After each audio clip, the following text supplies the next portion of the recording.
මගෙන් මේ වගේ අසාධාරණ ඉල්ලීමක් කරන්නේ ඇයි? මට බෑ. මට කෝච් පෙට්ටියේ නිදා ගන්න ඕනේ. එහෙනම් ඊට පස්සේ කොළඹ සින්දු බෑ හරිද? එහෙනම් තාත්තා අද ඉඳන් පාරේ සින්දු කීකේ හිඟා කණක නවත්තනවාද? නංගිලා මෙහෙත් ආවද?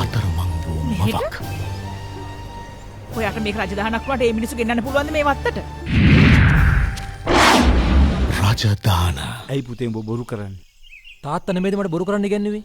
ඔයා මේ කරන හැම දෙයක්ම මට ප්‍රශ්නයක් තාත්තේ. මම නම් ඔයා ගැන අපේ අම්මලාට කියලා තියෙනවා. ඇයි ඔයා එහෙම කිව්වේ? ගලන ගඟ වියලි පිපාසිත වූ දිවි මගේ එකම එක දිය බිඳක් ප්‍රියකුණා මාවතේ.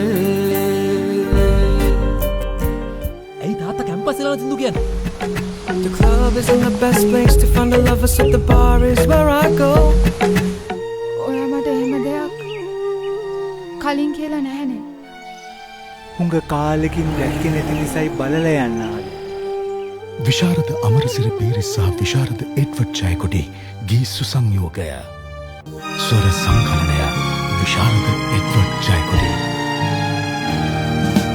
හසරක් නැති කතරක රජදහනක පිපි කුසුමක් තියලා වැලි තලාවක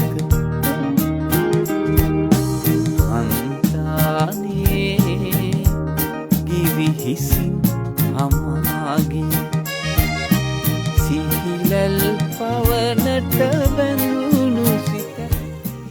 මගේ සන්න එදා හිටිය පල්ලි පාද විතර. හැම යුතුයකමක්ම ඉෂ්ට කළත් එයාට ඔයාගේ උණුසුම දැනෙලා නැතුව ඇති. හසරක් නැති කතරක රජදානක් තනන්නට වෙරදරන උත්තමාන්විත පීතෘත්වේ සංවේදී අන්ධහැරය ළඟදීම පවුලේ සැමට ඔබේ සිනමා ශාලාවේදී රජදාන ජගත් ගණපති නිෂ්පාදනයක් වාසිත සමරනායක සිනමා ආමන්ත්‍රණයක්.